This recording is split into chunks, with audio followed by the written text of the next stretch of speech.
آداب دوستوں، میں ہوں غالب کمال، اور کچھ عرصہ پہلے میں نے ایک افسانہ لکھا تھا جو کہ خدا کے جنت، جزا و سزا، قیامت، جہنم سے متعلق تھا۔ یہ اردو میں ہے اور اردو تھوڑی مشکل ہے، مگر امید ہے کہ جو لوگ ہندی بولتے ہیں انہیں بھی کچھ نہ کچھ سمجھ ضرور آئے گا۔ تو پہلے ہی بتا رہا ہوں کہ اردو اس کی تھوڑی سی مشکل ہے۔ تو اس کا جو ٹائٹل میں نے رکھا تھا، جہنم سے جہنم تک لونڈی جس کا نام راخل تھا۔ تو شروع کرتا ہوں۔ حشر سجا، لائے جا رہے تھے شاہ و شہنشاہ، نبی و رسول، سپہ سالار و سورما، بیٹھا تھا رب ذوالجلال مسند عدل پر، ہر ایک کے اعمال کے مطابق بدلہ دیتا ہوا، کافروں کو جہنم، مجاہدوں کو جنت کی نوید ہو رہی تھی۔ صرافین ہر فیصلے پر نرسنگے پھونکتے، واہ واہ ہوتی، کفار و مشرک چیخ چیخ کر معافیاں مانگتے، مگر انصاف کا تقاضا تھا، قہار اور جبار پروردگار روز محشر کسی کی سننے والا نہیں تھا۔ اس گومگو کیفیت میں، اسی درد و دہشت، انصاف و عدل کے میدان میں ایک فاحشہ لائی گئی۔ فاحشہ مطلب ہور یا پھر پروسٹیٹیوٹ۔ اس کا نام رابعہ تھا۔ رب ذوالجلال نے سوال کیا، تو کتنے مردوں کو بہکاتی رہی، کتنے مردوں کو بے راہ روی کی جانب مائل کیا، کتنوں کو تم نے جہنم میں پہنچا دیا۔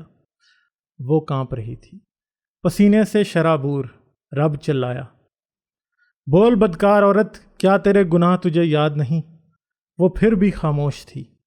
تو نے اپنا جسم بیچ کر کتنی دولت کمائی، اپنی حرام کی اولاد کو اپنے ناپاک جسم کی کمائی کھلائی، اپنے بیٹیوں کو فاحشہ بنایا، ان کے جسموں کی کمائی کھائی۔ وہ پھر بھی خاموش تھی۔ بائیں ہاتھ کے اشارے سے رب نے اسے جہنم واصل کرنے کا حکم صادر فرما دیا۔ وہ چپ چاپ جہنم میں ڈال دی گئی۔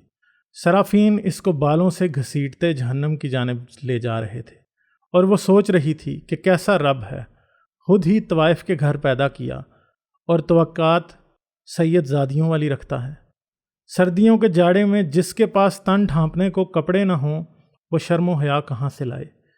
جس کو ایک کپی تیل اور ایک نوالا روٹی تبھی ملے جب وہ اپنا جسم بیچے، وہ شرافت سے کیسے رہ سکتی ہے؟ جہنم کے بعد ایک اور جہنم، ایک جہنم پیچھے گزری تھی اور ایک آگے تھی۔ عدل و انصاف کا دائی رب دراصل بے انصاف اور بے رحم تھا۔ اگر مجھے عورت کے بجائے مرد بنا دیتا تو میں فاحشہ نہ بنتی۔ زیر لب الفاظ لب کشائی کو تیار تھے، مگر اس سے پہلے ہی وہ کروبی اس کو جہنم کے گڑھے میں پھینک چکے تھے اور وہ گرتی جا رہی تھی۔ پھر صحابی لائے گئے، جنتیں بانٹی گئی، جہاد میں سورمائی کے قصے پڑھے گئے، صرافین و کروبین کی واہ واہ، اللہ اللہ اکبر کے نعرے، لبیک کی صدائیں، مجاہد مجاہد کے پرجوش ورد۔ رب کے چہرے پر کبھی مسکان ہوتی تو کبھی مجاہدوں کے ہاتھوں کٹنے والے مشرکین کے لیے آنکھوں میں نفرت۔ کسی نے سچ ہی کہا تھا، رب کفر اور کافروں سے نفرت کرتا ہے، وہ مجاہدوں سے پیار کرتا ہے۔ جس مجاہد نے جتنے کافر مارے اس کو اتنی جنتیں ملی، کسی کو 1000 تو کسی کو 900۔ کوئی فدائی تھا، کوئی خودکش اور کوئی قربان۔ ہر ایک کی کہانی اپنی اپنی داستان تھی۔ انعام و عنایت جاری تھی۔ موتی کے محل، ہزاروں حوریں، کئی بیویاں، غلمان، شراب طہور اور کیا کیا نہیں عنایت ہوا۔ اسی اثنا میں ایک مشرک لونڈی لائی گئی، یہودی کافر منکر اسلام، جو یہود کی شکست کے بعد بھی اسلام نہ لائی۔ اے راخل، تو اسلام کیوں نہ لائی؟ رب اس قدر زور سے غرایا کہ اس کا تھوک نکل کر راخل کے منہ پر جا گرا۔ اے میرے رب، تو نے مجھے اپنی پیاری قوم یہود کی اولاد بنا کر پیدا کیا۔ میرا باپ ایک لاوی کاہن تھا، میں عبادت خانے میں قربان گاہ پر تیرے نام کی قربانیاں گزرانا کرتی تھی۔ تو نے اسے کوئی بیٹا نہ دیا، اس کی صرف 2 بیٹیاں تھیں جو تو نے اسے ادھیڑ عمر میں تب دیں جب وہ اندھا ہونے کے قریب تھا۔ دوسری بیٹی پیدا ہوئی تو نے اس کی بیوی چھین لی، مگر وہ صابر تھا، کبھی تیرے نام پر کفر نہیں بکا، ہمیشہ ثابت قدم رہا، اپنی ذمہ داریاں پوری کرتا رہا۔ اس نے کبھی قربانی کے گوشت سے اضافی حصہ نہیں لیا۔ وہ موحد و مومن تھا، اور اس نے اپنی بیٹیوں کو تیرے بندے موسیٰ کی شریعت پر پیدا کیا اور ان سے اسی پر مرنے کا وعدہ لیا، مگر وہ میرے رسول محمد پر ایمان نہ لایا۔ رب، بے صبری سے چلایا۔ تیری بتائی ہوئی نشانیاں محمد میں پائی نہ گئیں۔ راخل بولی، تم لوگ اندھے تھے، تم نے تورات کو بدل دیا، اسی لیے میں نے قیامت تک اور اس کے بعد تمہارے لیے عذاب تیار کر رکھا ہے۔ رب طنزاً مسکرایا، کیا تورات ہم نے بدلی تھی؟ کیا میرے خاندان نے اس کے ابواب و الفاظ کی سیاہی کو مٹا کر نئے الفاظ کندہ کیے تھے؟ کیا ہم نے اس میں تحریف کی تھی؟ اگر تو رب ہے تو خوب جانتا ہے کہ کس نے اور کب تورات میں تحریف کی تھی، کس نے محمد کی نشانیاں اس مقدس کتاب سے مٹا کر ہمیں منکر و کافر بنایا۔ مگر تو نے محرفین کا ہاتھ نہ روکا، تو نے ان پر بجلی نہ گرائی، ان کی بستیوں کو زلزلوں سے تباہ نہ کیا۔ کیوں تو نے آسمان سے کوئی تارا ان پر نہیں گرایا؟ کیوں تو اے رب جلیل خاموش رہا؟ اگر تو اس وقت اپنے ہاتھ کو حرکت دیتا تو کیا تحریف کرنے والے بچ پاتے؟ تورات خالص رہتی اور یہود ضرور رسول اللہ پر ایمان لے آتے۔ اگر تورات میں تحریف نہ ہوتی تو ہم کھجور کی ڈالیاں اٹھائے مدینہ میں رسول اللہ کا استقبال ضرور کرتے، ہم کبھی کافر نہ بنتے۔ مگر تیری آنکھوں کے سامنے تورات میں تحریف ہوئی اور ہم کافر و مشرک بنے۔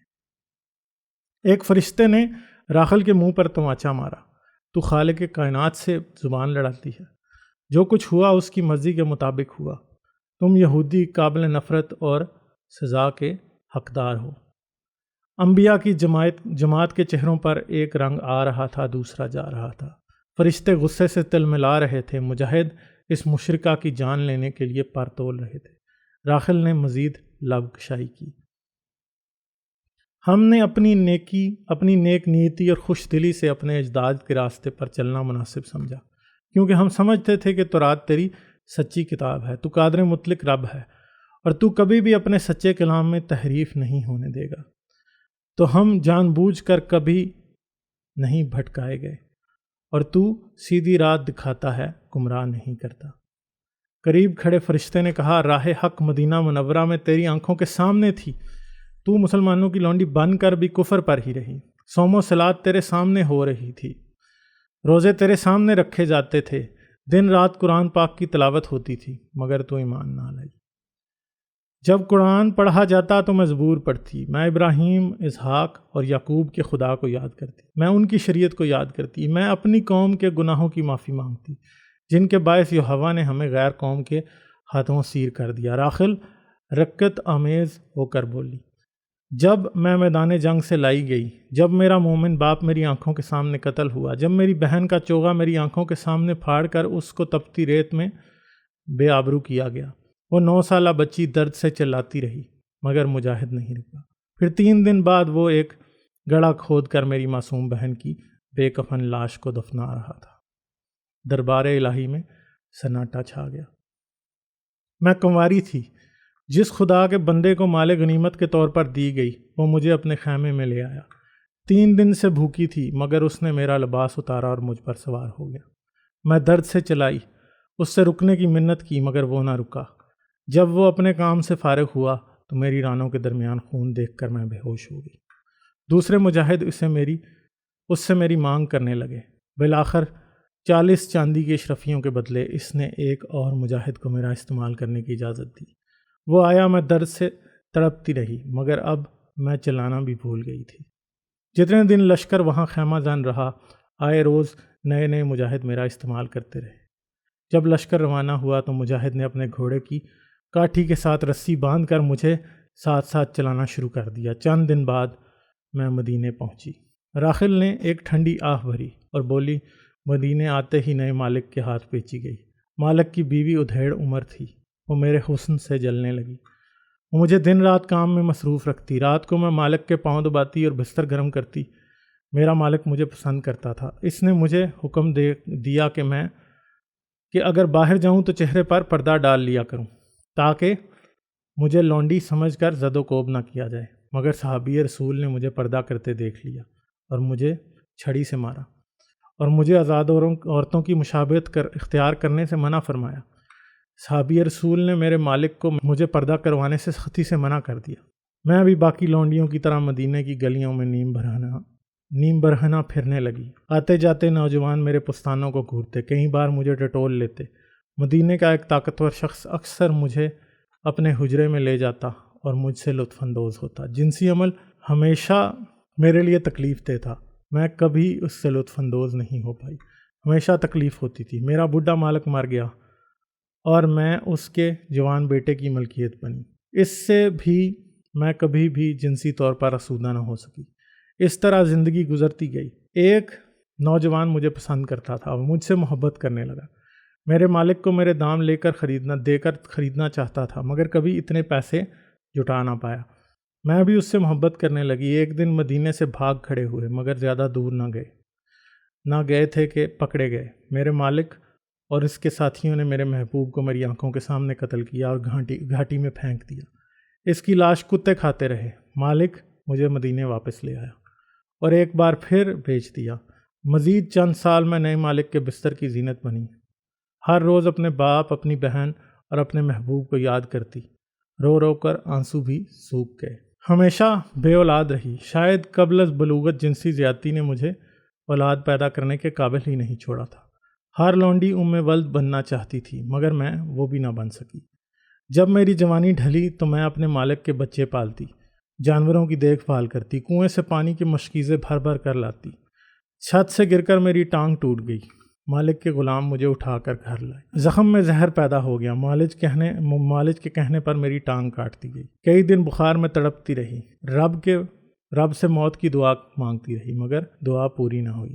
ابھی سزا باقی تھی۔ اس کے بعد ایک ہاتھ میں لکڑی لے کر دن میں 12 مشکیزیں پانی بھرنا میری زندگی کا معمول تھا۔ اگر نہ کر پاتی تو مار پڑتی۔ بوڑھی ہو گئی تھی، مگر خود پر رحم نہیں آتا تھا۔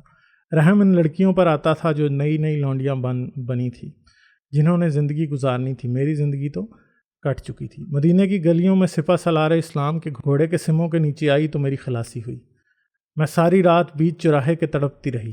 فجر ہوئی، نمازی گزرتے رہے، مگر مجھے کسی نے نہیں اٹھایا۔ ظہر کی اذان ہوئی تو میری جان نکلی اور فرشتے مجھے اٹھا لائے۔ قبر ملی یا نہیں یہ میں نہیں جانتی، مگر تو کبھی اسلام نہیں لائی، قریب کھڑے فرشتے نے نفرت سے کہا۔ ہاں، میں کبھی اسلام نہیں لائی، راخل نے پشیمانی سے جواب دیا۔ اور تو اپنے مالک کی مرضی کے خلاف ایک اوباش نوجوان کے ساتھ بھاگ گئی، اس کے ساتھ زنا کیا۔ اگر تو مومنہ بھی ہوتی تو جہنم ہی تیرا مقدر تھا، فرشتے نے بتایا۔ ساتھ ہی رب ذوالجلال کی انگلی جہنم کی جانب اٹھی اور فرشتے راخل کو دبوچنے کو لپکے۔ میں ضرور جہنم جاؤں گی، مگر اس سے قبل چند الفاظ کہنا چاہتی ہوں۔ رب نے فرشتوں کو رکنے کا اشارہ کیا۔ ضرور فاحشہ رابعہ مجھ سے بہتر تھی۔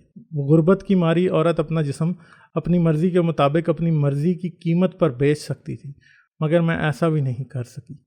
میں کسی مرد کی باہوں میں سکون کی نیند نہ سو سکی، میں محبت نہ کر سکی، میں صاحب اولاد نہ ہو سکی۔ میری ساری زندگی کم خوراکی اور کم خوابی کا شکار رہی۔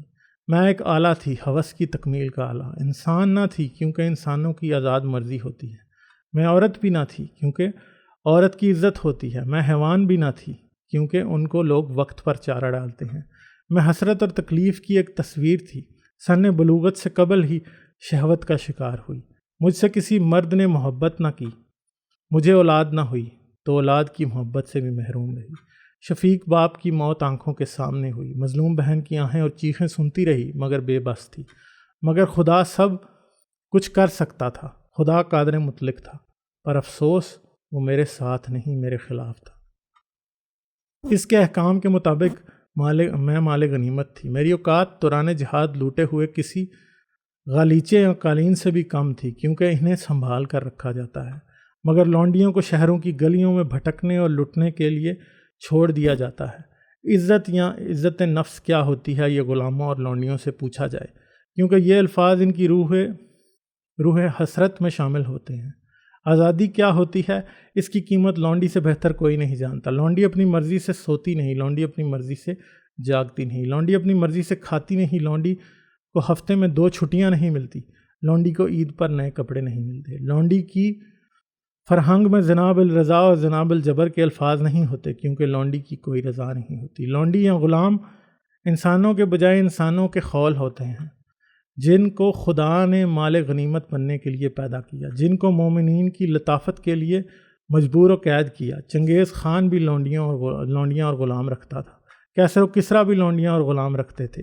وہ سبھی جہنمی ہیں، وہ انسانیت کے استحصالی ہیں، وہ ظالم ہیں، مگر لشکر کفر اور خیمہ ایمان دونوں ہی میں لونڈیاں اور غلام مجبور ہیں۔ جس پر بیتی ہے وہ جانتا ہے۔ کاش خدا بھی کسی کا غلام ہوتا، کاش نبی بھی کسی لونڈی کی اولاد ہوتے تو جانتے کہ ان کا دکھ کیا ہے۔ لونڈی اور غلام کے لیے موت آزادی ہے۔ راخل خاموش نہیں ہونا چاہتی تھی، مگر ایک فرشتے نے اس کی زبان کاٹ دی اور اس کو جہنم کی جانب گھسیٹنے لگا۔ پھر ایک جھٹکے سے اسے جہنم کی جانب اچھال دیا، وہ نیچے گرنے لگی۔ گرنے کی بے وزن کیفیت ایک انوکھا احساس تھی، اس کو اپنا آپ ہلکا اور بے وزن محسوس ہو رہا تھا۔ آزادی کا اس سے بہتر مطلب اس کو کوئی نہیں سمجھا سکتا تھا۔ بوجھ اور وزن سے آزادی۔ جہنم تو وہ تھی جس میں وہ زندگی بھر تھی، چلیں مجھے اجازت دیجیے، آداب۔ اگر آپ میری ویڈیوز کو پسند کرتے ہیں تو سبسکرائب کریں اور گھنٹی کا بٹن دبانا نہ بھولیں، اور مجھے پیٹریون پر سپورٹ کریں۔ پیٹریون پر آپ کی مدد میرے لیے میرے اس کام کو جاری رکھنے میں انتہائی مددگار ثابت ہوگی۔